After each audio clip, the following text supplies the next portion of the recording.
terkait permasalahan minyak goreng dan melambungnya harga minyak goreng meroket sampai Rp70.000 per liter di Sulawesi Tenggara.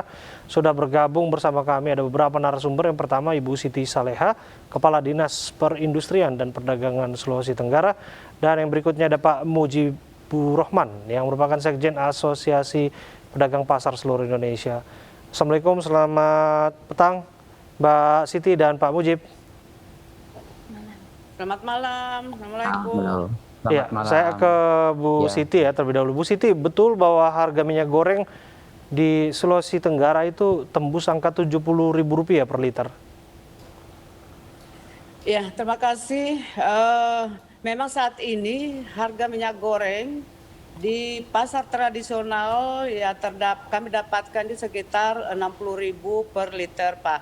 Tetapi upaya pemerintah provinsi secara terus-menerus melakukan langkah konkret, upaya-upaya untuk melaksanakan untuk mengatasi daripada kelangkaan minyak goreng maupun untuk mengatasi daripada harga yang Bu Siti, lebih ini kan harganya cukup bombastis ya kenaikannya ya Bu ya.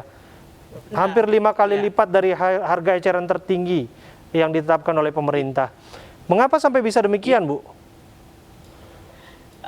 Yang jelas saat ini kami selalu melakukan pemantauan, ya melakukan pengawasan di tingkat distributor maupun di retail modern dan di pasar tradisional. Nah, kami bersama dengan tim bahkan dari Kemendak dan Satgas untuk melakukan pengawasan di tingkat distributor. Nah, alhamdulillah ternyata kami belum mendapatkan penimbunan. Jadi kalau ada yang harga yang melampaui HET di pasar-pasar itu mungkin ada pasokan dari luar yang di luar dari supply dari distributor, Pak. Demikian. Kan sudah disebutkan oleh Menteri Perdagangan bahwa sesungguhnya stoknya tercukupi. Namun ada masalah di jalur distribusi, ada dugaan pemain, bandit-bandit yang menimbun. Kalau di Sulawesi Tenggara sendiri sudah ditemukan belum, Bu? Sampai saat ini kami belum menemukan, Pak, yang menimbun karena setiap saat setiap hari tim kami selalu memantau melakukan koordinasi pengawasan di tingkat distributor, Pak. Kalau yang Ibu ketahui saat ini pasokan berapa dan kebutuhannya berapa? Ya, kalau kebutuhan untuk Sulawesi Tenggara kan sebagaimana kita ketahui data sebenarnya 1,8 juta ton per bulan, tetapi saat ini di tingkat distributor masih terbatas mendapatkan suplai atau pasokan dari produsen, Pak. Tetapi ini masih selalu melakukan koordinasi, bahkan di Kemendak, bahkan di Pak Dirjen sudah melakukan upaya untuk mensuplai kepada distributor Sulawesi Tenggara, Pak. Oke, saya ke Pak Mujib. Pak Mujib, dari apa yang kita dengarkan tentu ini sangat memprihatinkan. Tapi kalau kita melihat dengan bombastisnya kenaikan harganya, orang pasti akan berpikir tidak akan mungkin saja maksud saya akan bisa menyentuh angka yang lebih tinggi lagi 100.000, 200.000 per liter dan lain sebagainya karena ini belum masuk nih bulan Ramadan. Menurut Anda apa yang terjadi? Ya, terima kasih dan selamat malam Bapak Ibu semua.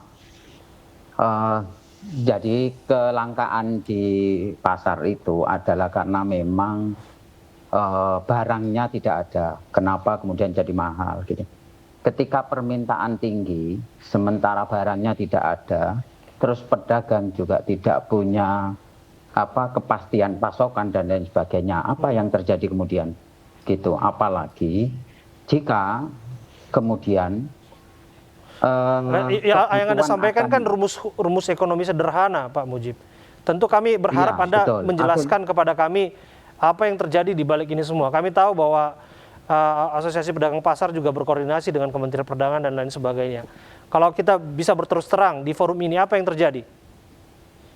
Ya, jadi yang terjadi ya ini gini Pak, kan sebelum adanya intervensi pemerintah terkait dengan penetapan harga 14.500, 11.500 dan 13.500 itu kan sungguh tidak ada masalah di pasaran. Oke ya. Tapi begitu ada intervensi, maka kemudian terjadi ketersendatan suplai. Artinya apa? Artinya barangkali ini ada pembangkangan terhadap ini kebijakan gitu loh. Oke, Anda menduga kan bahwa simple. intervensi pemerintah terhadap penetapan harga eceran tertinggi itu menjadi pemantik, menjadi pemicu mengapa ada orang-orang yang Anda duga ini berupaya untuk menimbun mereka pemain besar menahan dulu barangnya atau malah mereka kirim keluar? Jadi gini Mas, saya tidak dalam kapasitas itu tadi, tapi bahwa ada satu pertanyaan juga yang bagi kami, karena kami ini kan sebenarnya user ya, kami mendapatkan minyak dari supplier. Sementara kan biasanya itu lancar-lancar aja, nggak ada masalah. Ketika harga di 20.000 atau 19.000, di retail modern juga segitu, itu tidak ada masalah dengan pasokan, dengan ketersediaan. Nah ini ketika pemerintah mengintervensi, kenapa ada masalah gitu loh. Apakah kemudian memang ada lonjakan konsumsi yang sedemikian rupa sehingga terjadi kelangkaan? Kan juga enggak juga. Betul. Gitu loh. Karena ini hanya jadi terjadi ketika pemerintah intervensi, kan ini berarti ini ada apa nih gitu. Ya. Kan gini, yang ingin saya jelaskan adalah gini. Barangkali ini barangkali ketika harga minyak dunia ini membaik, ya namanya pengusaha ya pasti ingin keuntungan yang baik lah gitu. Tentu. Dalam hal mereka mempunyai bisnis gitu. Ketika intervensi ini dirasa kurang menguntungkan, ya suka-suka pengusaha lah, kira-kira begitu. Nah tapi ini juga nggak tahu juga kan faktanya bahwa di pasaran nggak ada yang katanya 100 sekian juta sudah digelontorkan. Ini mana faktanya di lapangan tidak ada. Oke. Gitu loh. Oke. Ya ada ya, tapi cipratan-cipratan gitu aja. Oke, kita berharap bahwa ada solusi yang lebih nyata mengenai permasalahan ini, karena tentu saja kita tidak ingin ini menjadi bola panas yang kemudian hari menyebabkan berbagai persoalan-persoalan yang tidak pernah kita duga. Terima kasih atas waktu Anda Bu Siti dan juga Pak Mujib hadir bersama kami.